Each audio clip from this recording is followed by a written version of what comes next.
The brass weight came out of the sand, wrapped in army canvas. Elias Rook wiped it against his sleeve and found the seal beneath the dirt. Territorial standard, 50 pounds. He hauled freight for a living. Even with one arm, he knew the feel of weight better than most men knew their own signatures.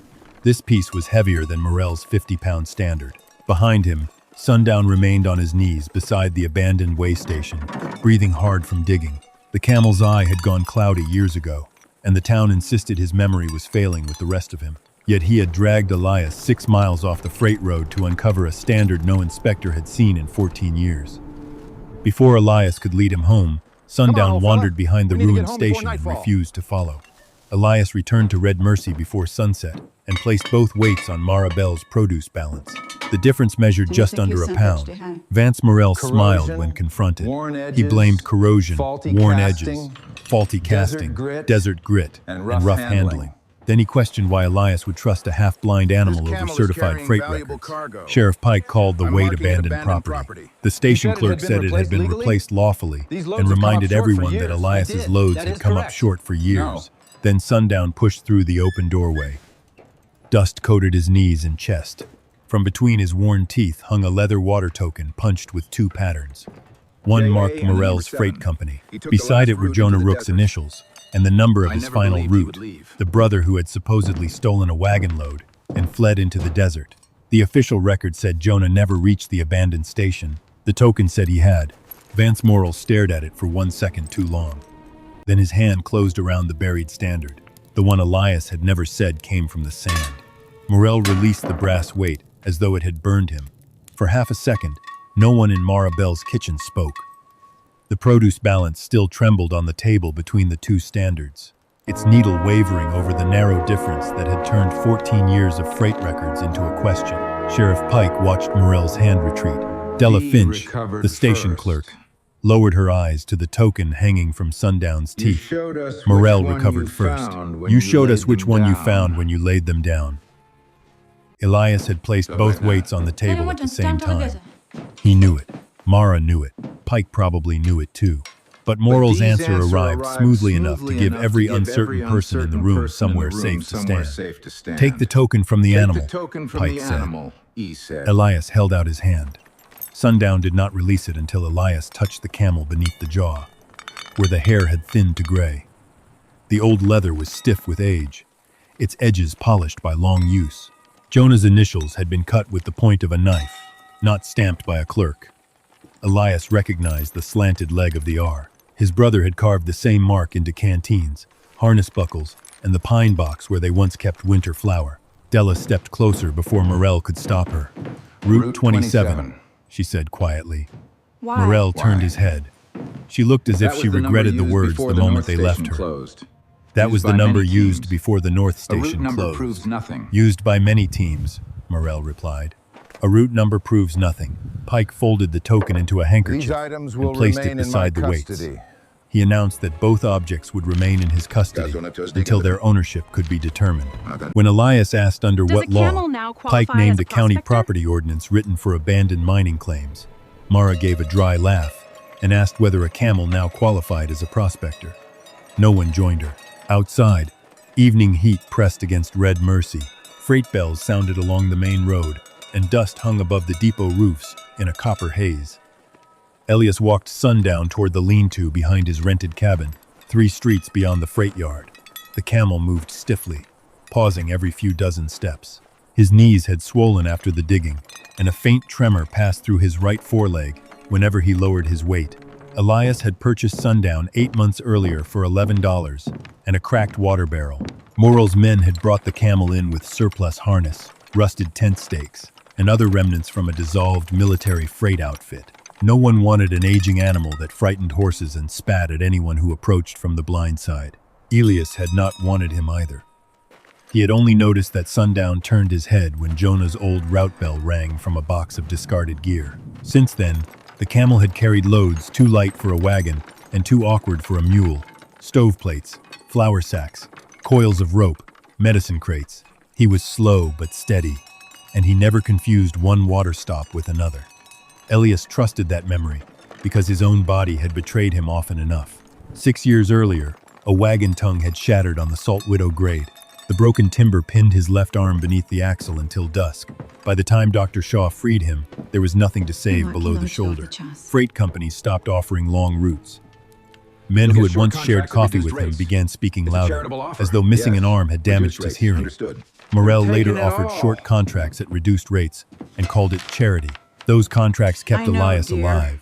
They also kept him in debt. Inside the cabin, a seizure notice waited beneath a tin cup. 11 days remained before Morel Freight could claim the wagon, the two mules, and Elias's route license against the unpaid balance of $312. The amount had grown through weight shortages, water surcharges, and late penalties, each one small enough to seem reasonable alone. Together they had become a chain. The county seal beneath Judge Orlin Voss's signature made the notice look less like a threat than a verdict already entered. Elias loosened Sundown's breast strap and examined the old animal's knees. The skin was scraped but unbroken. Sundown accepted half a bucket of water, then turned his face away from the second half. Faye told him. "You did enough," Elias told him. The camel groaned low in his chest and looked toward the western road. Elias spent the next hour reviewing every freight receipt he still possessed. 12 deliveries over 7 months had been marked short. The differences varied, but a pattern emerged when he recalculated them against the heavier standard. No loss exceeded what Morel's altered weight could explain. Elias checked the figures twice, then a third time with charcoal on the cabin wall. The numbers did not prove Morel had ordered anything. They did prove Elias had been paying for freight that might never have been missing. A knock came after dark. Mara stood outside with a covered plate and bad news. Pike had locked the token and both weights in the sheriff's evidence cabinet. Morel had already sent notices to the largest haulers, warning that Elias was spreading claims that could damage the town's freight contracts. By morning, no warehouse under Morel's influence would release cargo to him. He's not waiting 11 days now, He doesn't need Mara to. said. He doesn't need to. If I cannot haul, I cannot pay. Mara studied the charcoal calculations. Can you prove those shortages belong to the scale?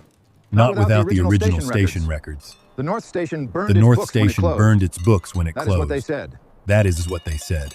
Behind them, Sundown struck the lean-to gate with his chest.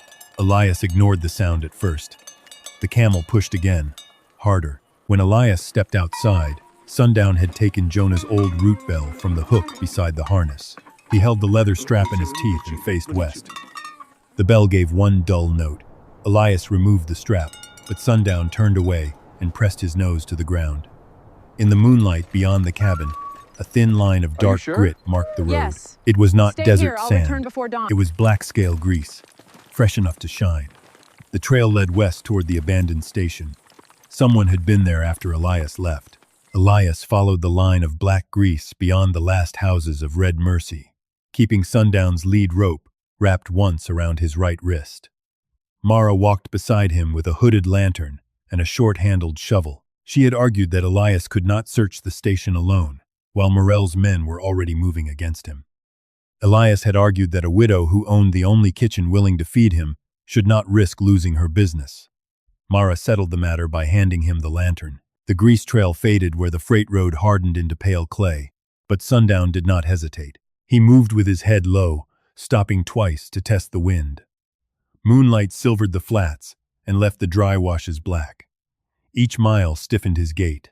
By the time the broken roof of the North Station appeared against the stars, the camel's breathing had deepened into a rough, measured pull. Elias called a halt beneath a mesquite and offered water. Sundown drank only enough to wet his mouth, then rose before Elias finished checking the swollen joints above his knees. The abandoned station looked different at night. Its scale platform seemed to float above the sand like a dark raft. One wall had collapsed years earlier. The surviving wall leaned toward the road, held upright by two bleached braces. Someone had visited since Elias left. Fresh boot marks crossed his tracks. The patch where Sundown had uncovered the brass standard had been widened, and the army canvas lay torn into strips. Whoever searched there had sifted the sand by hand. Mara lowered the lantern. They found what they came for? They found the empty place where it had been. That may be enough to frighten them. Elias studied the prints. 2 men, perhaps 3. One wore narrow heels and turned his left foot outward. Another had left a crescent-shaped cut in the sand from a metal heel plate. The third set was blurred by dragging canvas and loose soil. Elias knew the boots of most warehouse hands. He could not name these. Sundown moved behind the station, following the same path he had taken before returning with Jonah's token. He stopped beside a mound of wind-packed sand and pressed his nose into it. Elias dug there first. 6 inches down, the shovel struck wood. They cleared a rectangle nearly 4 feet long, only to uncover what looked like a broken supply shed door. Its hinges had been removed, and the planks bore dark rings from oil barrels once stored above them. No compartment waited beneath it. No ledger, no second token, no proof of Jonah. Mara sat back on her heels. A door under the ground. Sand buries whatever no one bothers to move. Sundown remained beside the boards, staring past them toward the platform. He had not led Elias to evidence. A token might have fallen from any harness. A brass standard might have been hidden by any clerk. Morel's explanations were polished, but polished did not mean false. Then Mara turned one plank over. On its underside, 4 iron brackets had been bolted at equal intervals. Their spacing matched no door hardware. A dark groove ran along the center, rubbed smooth by repeated contact. Elias carried the plank to the platform and laid it beside the surviving scale beam. The brackets aligned with holes cut into the timber frame. It was not a door, he said. It was part of the scale floor. The old platform had once extended 12 feet farther behind the station, creating a second weighing bed hidden from the road. Its boards had been removed and buried after the north station closed. The structure remaining in the sand was only half the original station. Mara lifted the lantern. Why build 2 platforms? To weigh the same load twice. The answer came too easily, and Elias distrusted it. A second bed might have served oversized wagons or repairs. He examined the bracket holes and found one packed with hardened black grease, identical to the trail outside his cabin. The grease was fresh on top but dry beneath, as if someone had pushed a tool into the old opening within the last few hours. Sundown groaned and pawed once at the platform's western corner. Elias removed 3 loose boards. Under them lay a shallow cavity lined with tin, recently emptied. The bottom showed the square impressions of several small objects. A torn scrap of paper clung beneath one nail. Mara eased it free with the tip of her knife.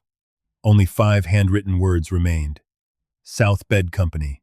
Loads only. Below the words was half of a punched mark, shaped like a split diamond. Mara looked toward the dark road. Morel's mark? His current token uses a full diamond. Then this came before it. The scrap answered one question. The hidden platform had not been for repairs. It had separated company freight from other loads. But it created a harder one. Why had the company needed a private weighing bed? And why had someone returned tonight to empty its compartment? A horse shifted beyond the ruined wall. Elias covered the lantern with his coat. Mara went still. The sound came again, followed by the faint jingle of a bridle. Someone stood on the far side of the station where the moon cast no light. Elias reached for the shovel. "Put that down," Sheriff Pike said, from the darkness. "You are making this worse." He rode into the lantern glow alone, though Elias could hear another horse farther back. Pike's coat was unbuttoned, and dust covered his trousers. His boots were broad and square, nothing like the narrow prints near the hole. "You followed us," Mara said. "I followed a report that stolen county property was being moved from a closed station. We moved nothing." Pike glanced at the exposed platform extension and the paper in Mara's hand. "That station belongs to the Territorial Freight Office." "Then why did Morel's company use a private scale bed?" Elias asked. Pike held out his hand for the scrap. Mara folded it into her palm. "You already took the first evidence," she said.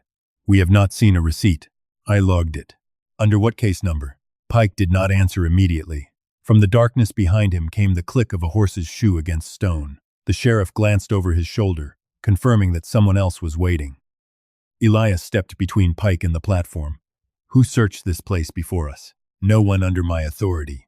"That is not what I asked." Pike's face tightened. "Go home, Elias. The freight board will review your complaint in the morning. If you keep trespassing and tearing apart territorial property, Morel will not need your debt to take your license. I will suspend it myself." The threat sounded official because it was.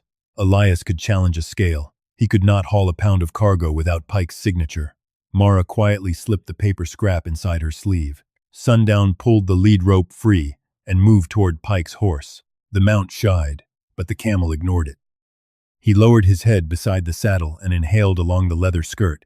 Then he raised his muzzle toward a canvas tool roll tied behind the cantle. Black grease marked the canvas seam. Pike saw Elias notice it. Scale grease is used at every freight station in the county. Were you here before us? I told you to go home. Sundown pressed closer. Pike jerked the reins, and the horse backed away. Something small slipped from the tool roll, struck the station floor, and spun once in the lantern light. It was a brass punch shaped like half a diamond, the same half mark printed on the paper from the hidden scale bed. Pike moved faster than Elias expected. He swung down, snatched the brass punch from the boards, and wiped it against his sleeve before Mara could step closer. The tool was no larger than a man's thumb, its cutting face shaped like half a diamond. Black grease remained in the groove. It belonged to the North Station, Pike said. County property. Then why was it in your saddle roll? Elias asked. Because I inspected this place before coming to your cabin. Mara glanced at the widened hole beside the platform. You said no one under your authority had searched it. I said no one searched it. I checked whether Rook had stolen anything else. Pike returned the punch to the canvas roll. The distinction was thin, but legal language often survived on thinner ground. He ordered them to replace the boards and leave before he filed charges. The second rider never entered the lantern light. Elias heard the horse turn west when Pike mounted, toward Morel's private freight yard. They returned before dawn. Sundown stumbled once where the road dipped into a wash, catching himself on both front knees. There was no fresh wound, only heat in the joints and a new reluctance to bend the right leg.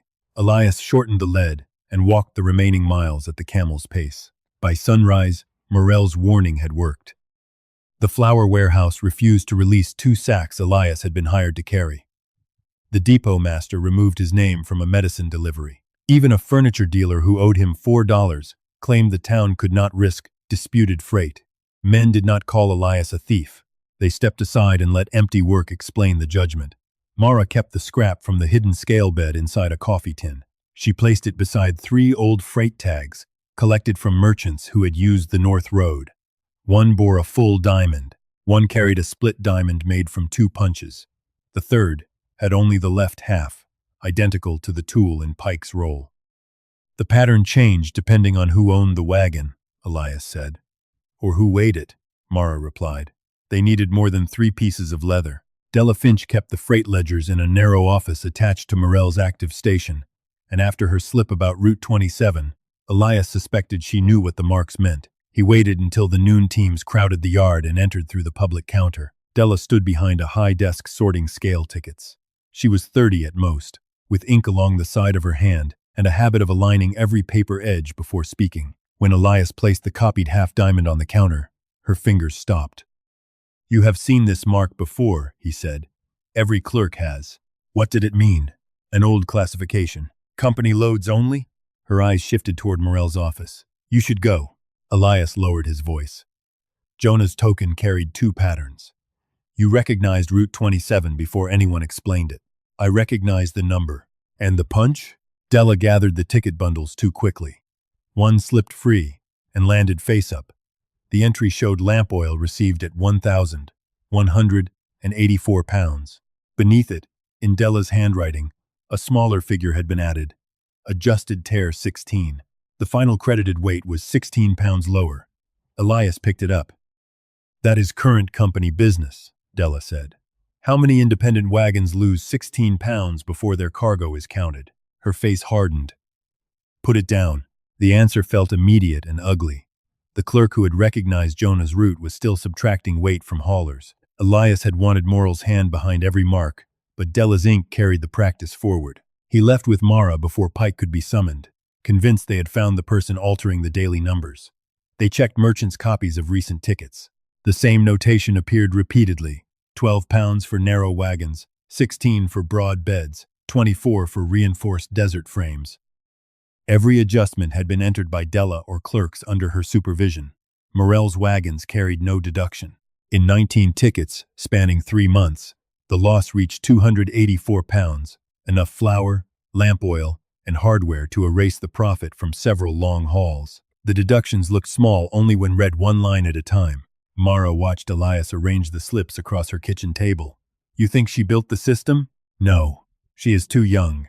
But she knows how it works. Knowing and choosing are not always the same. Someone chose each number. The back door opened. Della stepped inside, carrying a ledger wrapped in flour cloth. She locked the door and held the book against her chest. My brother works in Morell's South warehouse, she said. If Pike sees me here, he loses his job before sunset. Elias pointed to the slips. Did you write those deductions? Yes. Were they false? I believe they were lawful. Della opened the ledger to wagon tear schedule. The table listed deductions based on axle type, wheel width, and bed reinforcement. Beside each category stood a county authorization signed by Pike's predecessor and countersigned by Morell. A renewal issued 3 years later bore Voss's seal. Della said the judge also held a quiet share in Morell's South warehouse. The schedule looked official until Della placed an older sheet beside it. On the original, deductions applied to the empty weight of a wagon before loading. In the copied version, one line had vanished, tear to be measured, and recorded prior to each contract. They stopped weighing empty wagons 14 years ago, she said. Now they use fixed deductions whether a wagon is heavy, light, repaired, or half-rotten. And Morell's wagons? Classified as company equipment. Their tear is recorded at the private yard.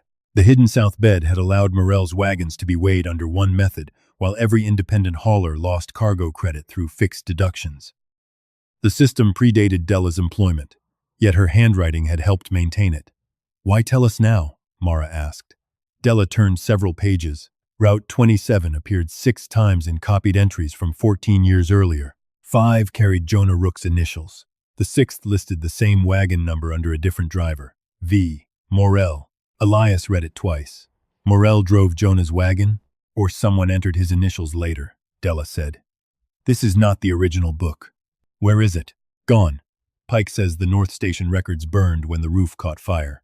A rewritten ledger could implicate Della, Pike, Morell, or a clerk long dead. It could also be dismissed as an error. They still had no original record and no proof of who changed the schedule. Della showed them a column of punched circles, some darkened with ink, others crossed out. The heading read, Water Allotment. Scale marks and water tokens were entered in the same book, she said. A disputed load lost freight credit. After 3 disputes, the route lost 1 barrel at the next station. Mara's expression changed. A man could argue over missing weight and find himself short of water 50 miles later. That is why most stopped arguing. Della removed a folded slip from the back cover.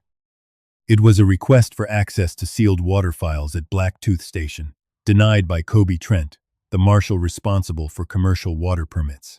Across the bottom, someone had written, North routes closed by order no exceptions. Sundown struck the wall outside. When Elias opened the door, the Camel faced southwest, toward the Blacktooth Road. Tied beneath the old route bell was a strip of dried blue cloth Elias had not placed there. Della went pale. Jonah wore that color on his final haul, she said. The water crews used it to mark condemned barrels. Della wanted the blue cloth burned. She said Morell's warehouse crews used the color years ago to mark barrels unfit for drinking, and if the strip had come from Jonah's final route, it might connect his wagon to spoiled water rather than stolen freight. Elias folded it into his pocket instead.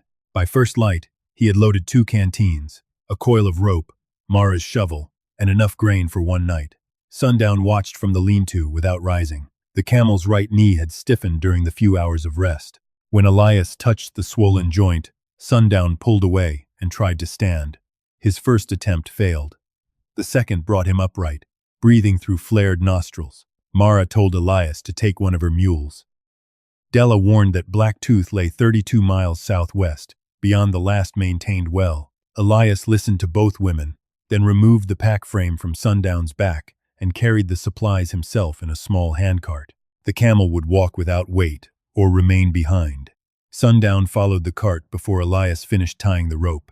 They left Red Mercy along a route the freight board had closed 12 years earlier. The road crossed low alkali flats, then narrowed between black volcanic ridges that gave the station its name. Sundown moved slowly but never searched for direction. At every fork, he chose before Elias checked the faded markers. Near midday, they reached a stone post painted with a blue stripe. Sundown stopped and pressed his neck against it as though greeting something remembered. Beyond the post stood 6 empty barrel racks and the remains of a roof. A metal sign hung by one bolt. Black Tooth Water Station sealed by county order. The pump handle had been chained down. Every barrel in sight carried blue cloth around the bung. Elias cut one strip free. It matched the piece from Jonah's bell in weave and dye. The cloth looked like proof that Jonah had hauled condemned water, perhaps knowing it was unsafe. Elias hated how easily the idea fit the town's story. A man willing to steal freight might also sell bad water. Jonah's initials on the token, the rewritten route entry, and now the blue mark could form a chain pointing in the wrong direction, but still strong enough to hang a family name. Sundown ignored the barrel racks. He crossed the yard to a low adobe building with no door, only a wall of newer bricks where the entrance had been. He knelt beside it and breathed heavily. Elias examined the mortar. The wall had been added after the surrounding structure weathered. Its edges remained sharper, and one brick bore a stamped H inside a circle. A rifle hammer clicked behind him. "Leave the wall alone." The man standing beneath the roof frame was thin enough to seem carved from fencewood. White stubble covered his jaw, and the rifle shook slightly in his hands. Elias recognized Reuben Hale from town, though he had not seen him in years. Hale had once recorded water allotments for the county. After the north routes closed, he moved into a cabin beyond Black Tooth and stopped attending church, elections, and funerals. "I came about Route 27, Elias said. Hale's eyes moved to Sundown. The rifle lowered an inch. "That animal should be dead. He remembers this place. That is why he should be dead." Hale led them to his cabin only after Elias showed him the blue cloth. Inside, shelves held jars of nails, dried beans, and folded county forms, yellowed with age. Hale bolted the door, poured water from a covered crock, and refused to touch the cloth. "Blue meant condemned," Elias said. "It meant removed from public issue." "Because the water was spoiled?" "Sometimes." Hale opened a ledger with most of its pages cut out. The remaining entries listed barrel numbers, dates, and chemical marks Elias did not understand. Hale pointed to 3 columns. The first recorded taste and sediment. The second recorded evaporation loss. The third recorded county disposition. Many barrels judged clear and safe had still been marked condemned. "Why reject good water?" Elias asked. "To make a shortage on paper." Morel's freight company received emergency allotments whenever public reserves fell below a fixed level. A condemned barrel was removed from the route count but not always destroyed. Some were rolled behind the sealed adobe storehouse and reassigned to company wagons. Independent haulers paid higher prices, carried fewer barrels, or lost access entirely after disputing their freight weights. The system was more precise than theft. A missing sack could be noticed. A barrel declared unsafe disappeared through procedure. Elias spread Della's copied figures across Hale's table. Fixed tear deductions led to freight disputes. Freight disputes led to water penalties. Water shortages forced haulers to borrow from Morel. The same men who lost weight at the scale later bought back water that had never been scarce. Hale stared at the papers without surprise. "Jonah understood that sooner than I did." The name landed harder than Elias expected. "You saw him here? On his last route. Then why did you tell Pike he never arrived?" "I signed what was put in front of me." Hale's voice weakened.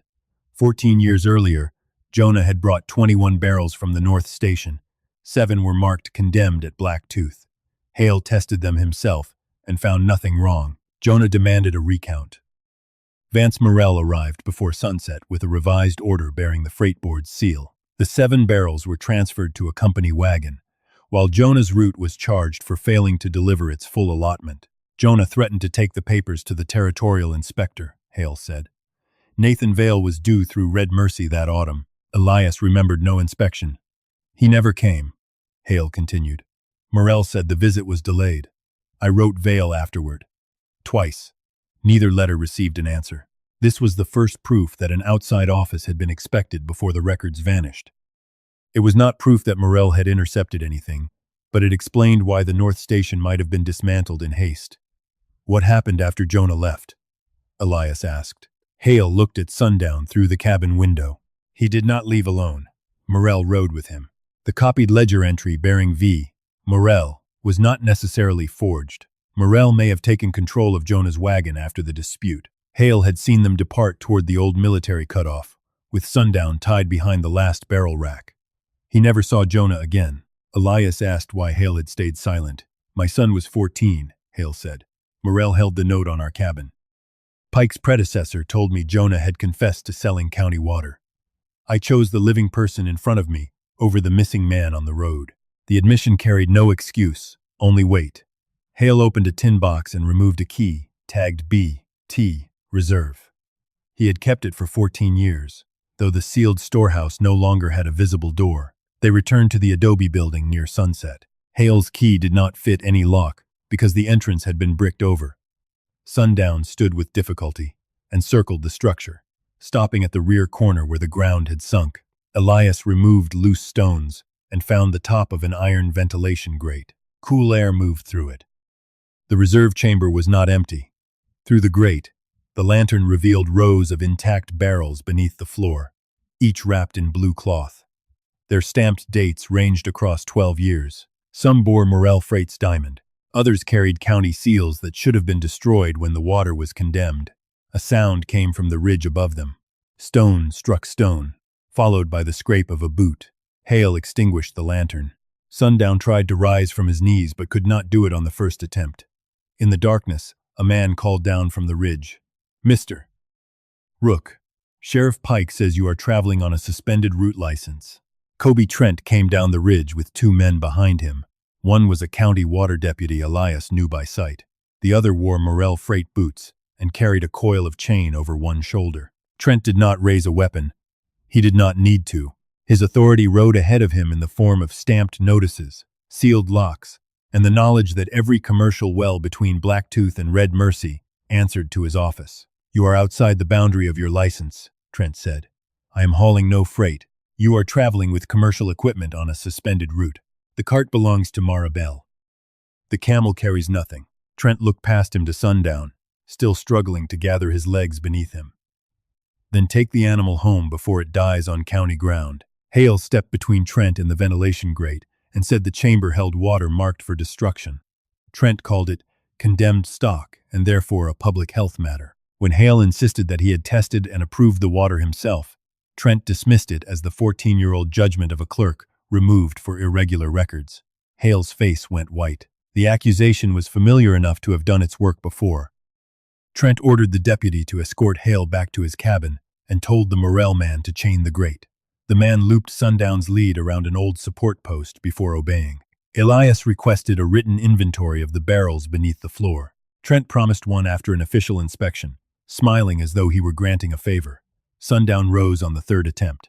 Elias kept one hand beneath the old camel's jaw until his legs steadied. While Trent watched the deputy lead Hale away, Sundown turned toward the rear wall of the storehouse instead of the road. He pressed his nose to a narrow seam where adobe met black stone. A cool draft stirred the hair along his muzzle. Remembering Hale's key, he waited until Trent and the others disappeared beyond the barrel racks, freed Sundown from the post, and circled the building with him. The seam opened into a drainage cut no wider than a man's shoulders. Sand had buried most of it, but a rusted iron ring remained fixed to the stone. The key fit a lock hidden beneath the grit. When Elias turned it, part of the wall shifted inward on old hinges. The passage beyond sloped beneath the reserve chamber. Elias retied Sundown to the support post, left him with water, and lowered himself into the darkness. Mara's lantern revealed barrel staves, stone piers, and a narrow service aisle running beneath the floor. The air smelled of mineral water and old wood, not rot.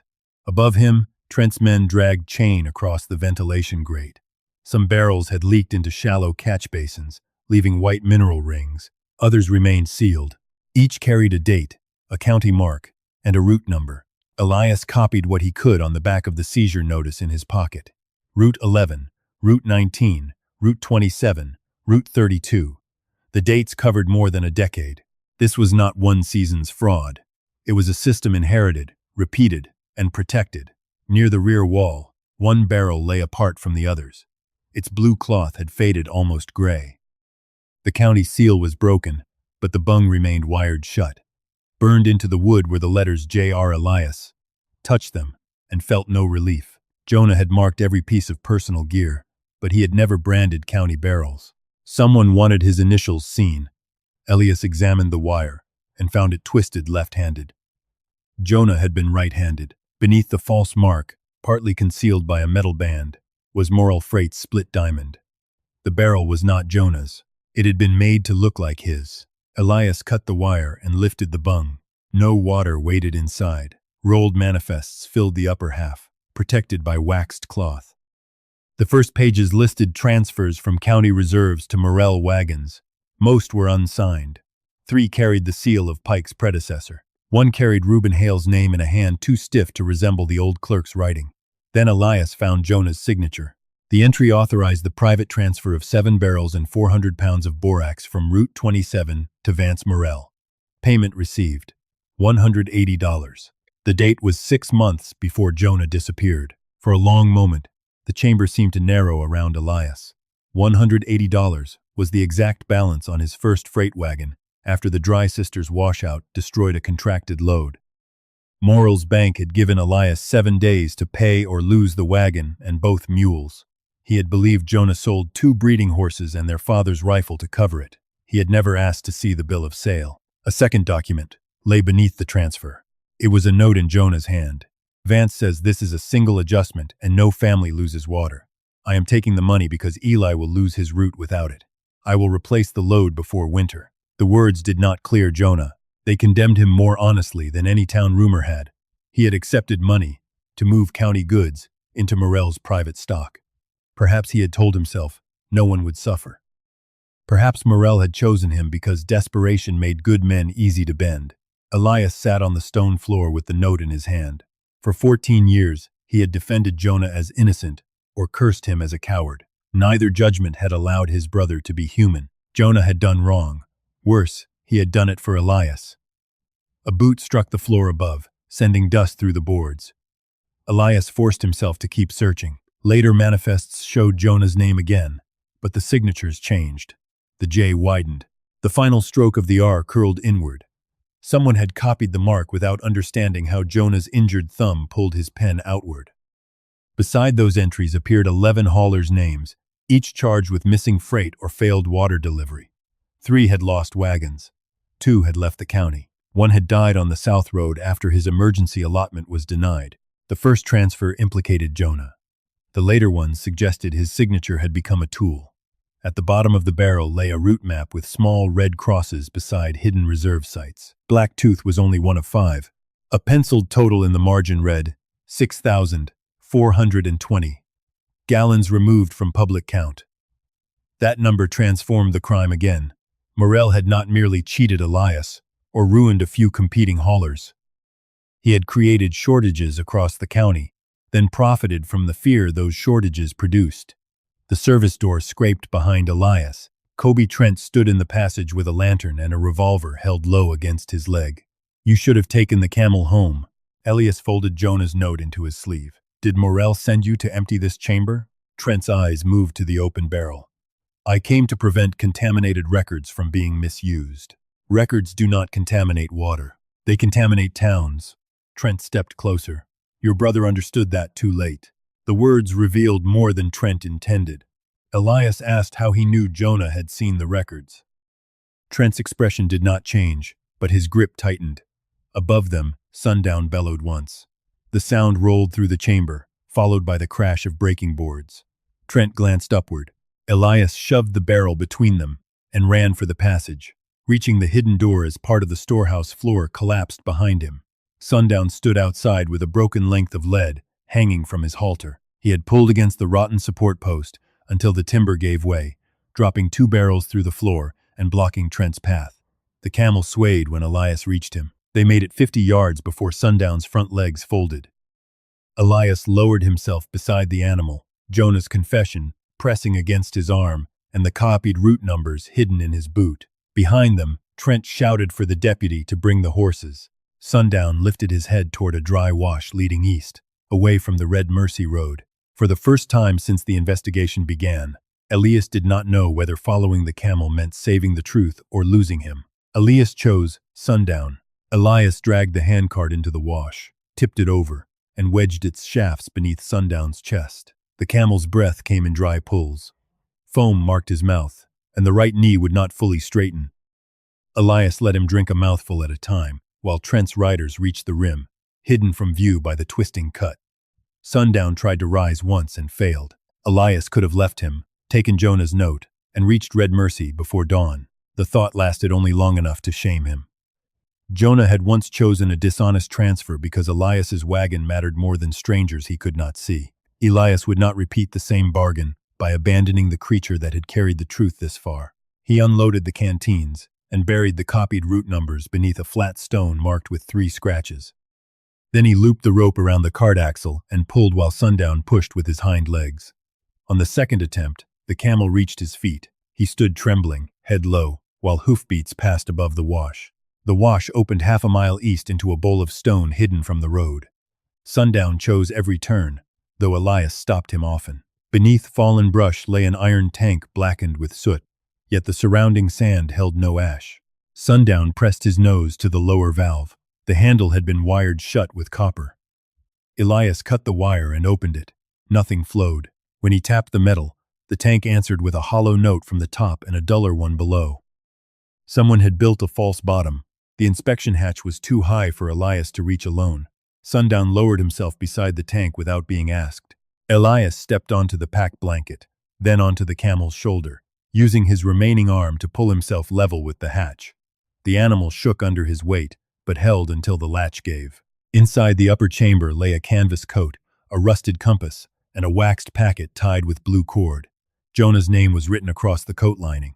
Elias climbed down before opening the packet. Sundown folded onto the sand and closed his cloudy eye. The notebook fit in a breast pocket, its pages coated in oil and smoke. Jonah had recorded weights, barrel numbers, dates, and names. Some entries matched the figures Elias had copied from Black Tooth. Others reached farther back. The first pages admitted the private transfer. Jonah wrote that he had taken Morrell's money to save Elias's route. 3 weeks later, he learned that one of the diverted barrels had been sold back to a family whose public allotment had been cut. A family and 2 hired men had crossed the South Flats with half the water listed on their permit. Jonah never learned whether they reached the next station. He had tried to repay the money. Morrell refused it. After that, Jonah began recording every altered load he could find. He noted which haulers lost wagons, which clerks rewrote tickets, and which reserve sites received barrels declared unsafe. He also wrote that Reuben Hale had warned him about a territorial audit. Nathan Vale was expected in Red Mercy on October 18, but a telegram arrived delaying the visit.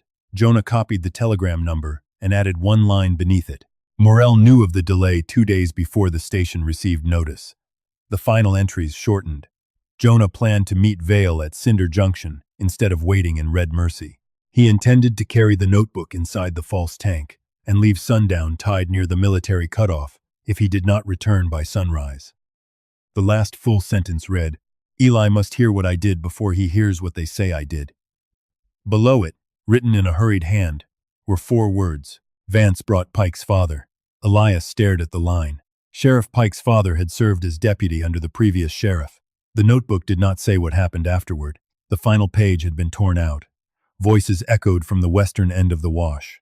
Elias wrapped the notebook in oilcloth, opened the tank's lower drain, and crawled behind its false panel, while Sundown sheltered in the brush. Horses entered the stone bowl minutes later. Trent and the water deputy entered the stone bowl minutes later. The Morrell man followed on foot. Elias heard them inspect the brush, the tank, and the scuffed sand. "He took something," the Morrell man said. "He took records," Trent answered. "Morrell will make them worthless." Trent ordered the tank destroyed before daylight. The deputy said Morrell had already called Elias's debt due and would seize the wagon and mules at sunrise for trespass and damaged company confidence. "What about the camel?" the deputy asked. "Leave it if you find it," Trent said. "It will not cross the flats." The men rode out after marking the tank with chalk. Elias remained inside until the hoofbeats vanished. When he crawled free, Sundown was standing where Elias had left him. His legs trembled, but his head faced west. They reached Hale's cabin near midnight. Hale hid the camel in a windbreak and sent a ranch boy through an irrigation cut to fetch Dr. Shaw. The doctor arrived before dawn with Mara and Della. He examined Sundown's knee, listened to his chest, and ordered 3 days without load or long travel. "He may walk," Shaw said. "He should not be asked to prove anything." Mara saw the notebook beneath Elias's coat. "Did you find Jonah?" "I found the part of him I did not want." They read until sunrise. Della compared Jonah's numbers with the copied ledger and identified 14 matching freight tickets. Hale recognized 2 barrel seals and admitted that his own signature had been forged on later transfers. The notebook created a chain, but it also contained Jonah's confession in his own hand. By 8 o'clock, Morrell had already chosen which part of the truth Red Mercy would hear. Copies of Jonah's first transfer appeared at the depot, the bank, and Mara's kitchen door. A printed notice accused Elias of inventing a conspiracy to hide his brother's theft. Morrell offered a public inspection of his current scales and promised to cooperate with any lawful inquiry. He also announced that Elias's property would be auctioned in 48 hours to protect creditors. The notice quoted Jonah's payment of $180. It did not mention the later forged entries, the hidden reserves, or Nathan Vale. Men who had listened the day before avoided Mara's windows. One woman whose husband had lost a wagon 14 years earlier spat near Elias's boots and asked whether Jonah had bought his silence with her family's water. Elias had no clean answer. At noon, Pike arrived with a seizure crew. He took the wagon, both mules, and every harness, except Sundown's cracked halter. When Mara demanded the original court order, Pike showed a freight lien, bearing Morrell's signature, and a county stamp. Elias noticed the stamp was a full diamond, not the split mark used on the older papers. Pike noticed him looking. Morrell arrived before the crew finished hitching the mules. He spoke quietly enough that the workers had to pretend not to listen. If Elias signed a statement withdrawing every accusation and surrendered Jonah's notebook, Morrell said, the auction could disappear and the route might be restored by week's end. Elias asked whether the hidden water would disappear too. Morrell's smile thinned. "Water is an account, Mr. Rook. Your brother learned what happens when a man mistakes an account for a confession. You have 48 hours to challenge it before the auction," the sheriff said. "Bring lawful evidence, not stolen records." The notebook was not stolen. But to prove where it came from, Elias would have to reveal the hidden tank before Trent destroyed it. That evening, Sundown rose from the windbreak and crossed the yard on 3 steady legs and 1 stiff one. He stopped beside Jonah's notebook, lowered his head, and touched the torn final page with his nose. A narrow strip remained caught in the binding. On it, in Jonah's handwriting, was the beginning of an address. N. Vale. Cinder Junk. Cinder Junction had not carried passenger trains in 9 years, but its telegraph line still served the Territorial Land Office twice a week. Mara remembered the schedule because produce prices came over the same wire every Tuesday and Friday. The auction was set for Thursday morning. Elias had 1 day to learn whether Nathan Vale was alive, reachable, or only another name left behind by Jonah. The Red Mercy telegraph clerk refused to send the message. He read the unfinished address, glanced at Morrell's printed notice on the wall, and said territorial inquiries required a sheriff's authorization. Della produced an old freight circular showing Vale's title and office number. The clerk still shook his head. His employer stored Morrell's payroll envelopes in the back room. No law needed to be spoken.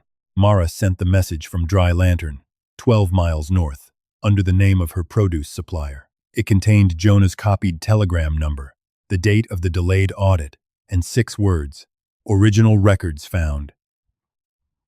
Red Mercy auction Thursday. The reply, if one came, would arrive after dark.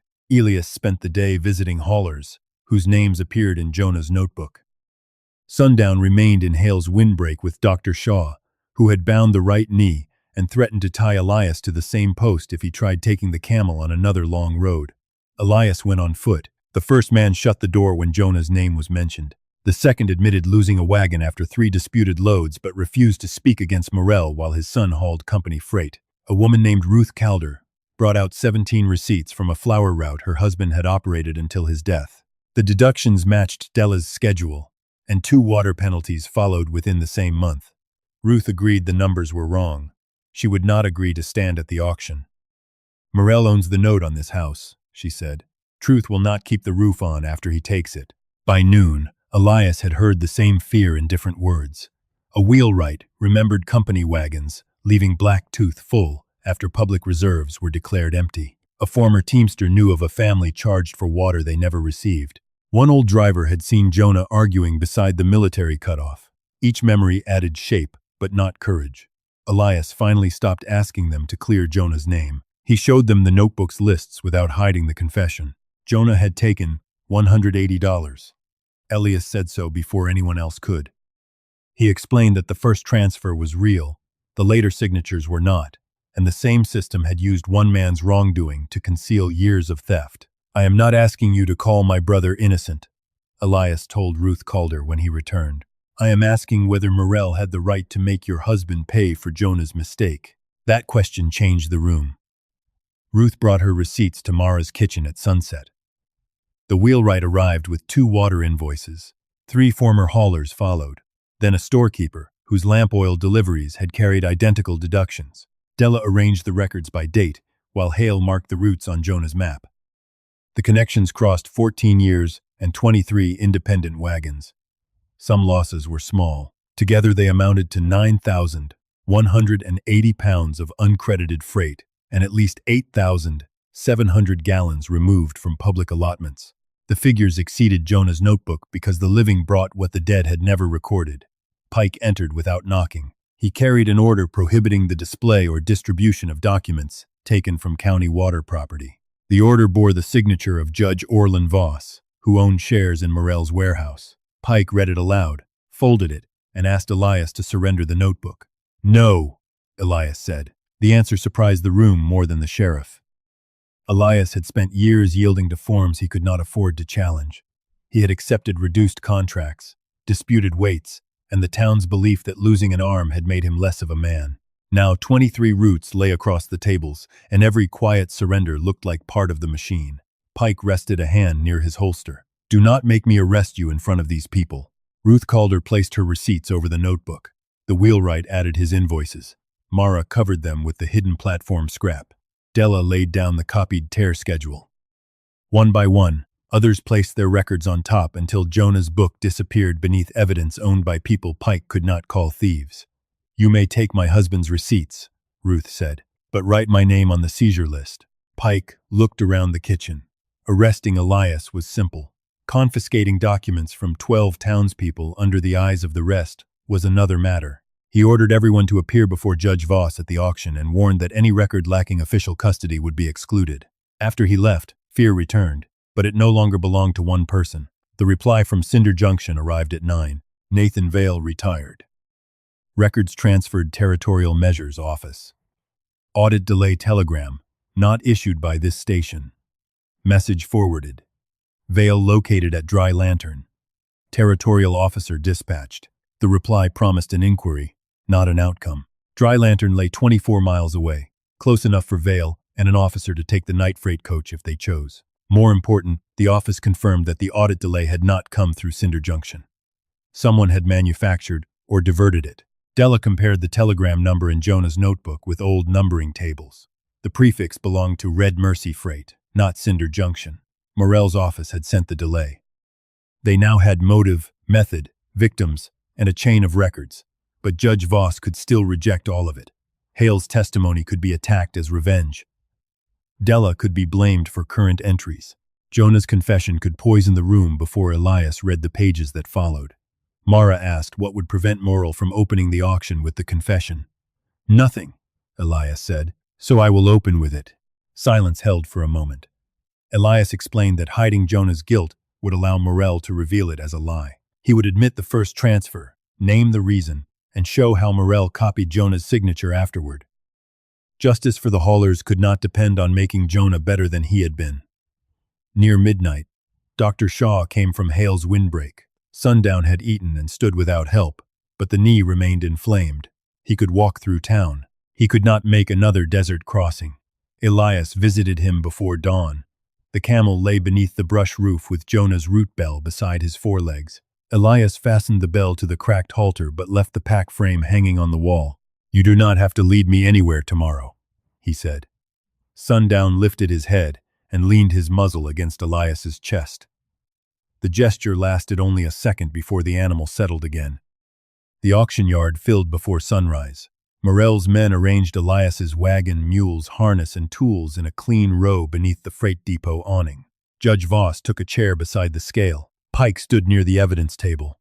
Kobe Trent arrived with a sealed wooden box he claimed contained official water records from Black Tooth. Morel greeted the crowd as neighbors rather than bidders. He spoke of preserving confidence, protecting honest freight, and ending a painful dispute without humiliation. On the table before him lay Jonah's confession, enlarged and printed in black ink. Elias entered the yard carrying no notebook. Behind him came Ruth Calder, Mara, Della, Hale, and the haulers who had once closed their doors. Each carried records that belonged to them. Dr. Shaw walked last, leading Sundown on the cracked halter. The camel moved slowly, favoring his right leg. Laughter started near the warehouse doors and died when 23 root bells answered from the crowd. Elias stepped onto the weighing platform. "My brother took Morel's money," he said before Morel could speak. "Now I will show you what Morel bought with his mistake." Kobe Trent lifted the sealed box from the evidence table. Water dripped from one corner. Someone had soaked the official records before bringing them into the yard. Water continued dripping from the corner of Trent's box.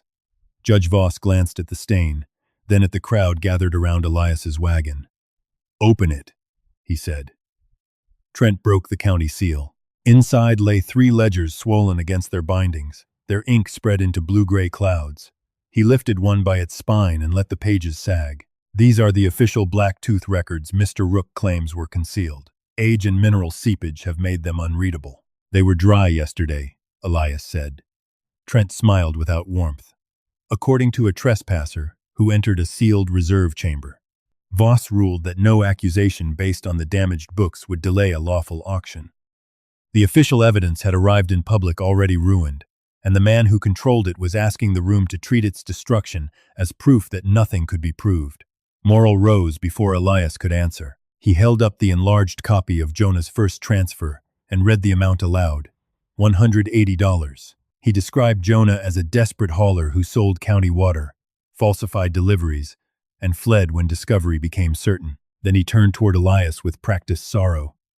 "A brother's love can excuse much in the heart," he said. "It cannot change an account book." The crowd shifted. Elias saw old anger returning to faces that had begun to doubt Morel. He stepped onto the scale platform and admitted the payment. Jonah had diverted 7 barrels in borax to save Elias's first wagon. Elias did not soften the choice or blame hunger, weather, or Morel's persuasion. "My brother did wrong," he said. "The first time his name appears, the signature is his." Morel's confidence sharpened. "Then this proceeding is finished." "No, because every signature after that is not." Della laid the copied root entries beside samples of Jonah's writing. She showed the widened J, the inward curl of the later R, and the transfers continuing after Jonah vanished. Morel objected that she was the clerk who had entered modern deductions and had every reason to invent an older fraud. Voss announced that her comparisons would be treated as opinion rather than evidence. Della's voice faltered. Her brother stood near the south warehouse with Morel's foreman beside him.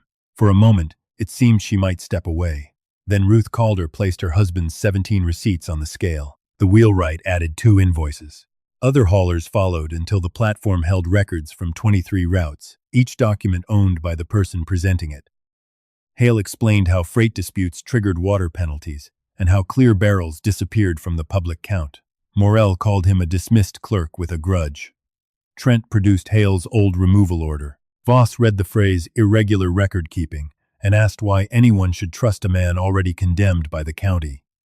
Hale looked toward his cabin road as though he could still retreat into 14 years of silence. "Because the irregular records were the honest ones," he said.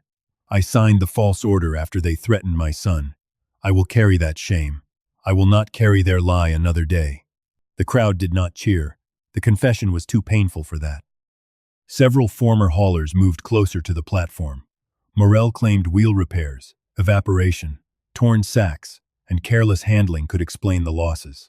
Elias answered with the repeated sequence across separate routes: disputed weight, reduced water, emergency debt, seized equipment.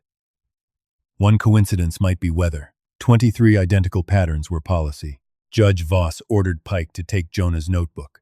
The document was removed from regulated property without lawful custody. Pike approached Elias, hand extended. If the notebook disappeared into the evidence cabinet, Morel could reduce the case to private receipts and frightened memories. Sundown moved before Elias decided whether to surrender it. Dr. Shaw tried to hold the halter, but the camel pulled free and crossed the yard with a slow, uneven gait. Each step on the right foreleg landed carefully. He did not approach Elias or the notebook. He went to Pike's horse, where the old canvas tool roll hung behind the saddle. Pike reached for the lead. Sundown turned his cloudy eye toward him and caught the frayed edge of the canvas between his teeth. The stitching opened with a dry rip. The half-diamond punch fell first. Then a folded packet slid from a split in the saddle lining and landed beside Pike's boot. Pike stared at it. This was my father's saddle. The inner packet was wrapped in army canvas like the buried brass standard. Sundown had not found a miracle. He had recognized the same gear carried to the military cutoff 14 years earlier. Morrill told Pike to hand the packet to Judge Voss unopened. Pike looked at the printed confession, the soaked ledgers, and the freight lien bearing the county stamp. Then he cut the old cord himself. Inside was the torn final page from Jonah's notebook, a North Station telegram receipt, and a signed statement from Deputy Amos Pike. The statement said Vance Morrell had ordered him to certify 7 clear barrels as condemned, then forced Jonah's wagon toward the military cutoff after Jonah threatened to meet Nathan Vale. Amos wrote that Morrell left Jonah beyond the cutoff without his canteen, then returned before dawn with Jonah's wagon, coat, and route papers, but without Jonah. Amos admitted helping remove the old scale floor and hiding the territorial standards. He had kept the documents because Morrell held the mortgage on his home and threatened his wife and young son. The young son was Sheriff Holland Pike. Morrell called the statement the cowardly invention of a dead deputy. Voss agreed that an unauthenticated family paper could not stop an auction. He lifted the gavel. A voice from behind the crowd asked to see the telegram receipt. Nathan Vale was older than Elias had imagined, with a silver beard and a leather case worn smooth at the corners. A younger territorial measures officer stood beside him.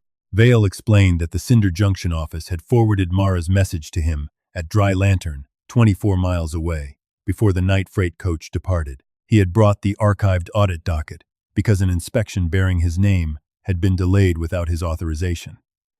Della handed him the receipt. Vale compared its serial prefix with the territorial register. The telegram had been sent from Morrell Freight's private line 2 days before the official station claimed to receive notice of the delay. The younger officer examined the half-diamond punch and the brass standard Pike had seized. Both matched equipment assigned to the North Station and never lawfully retired.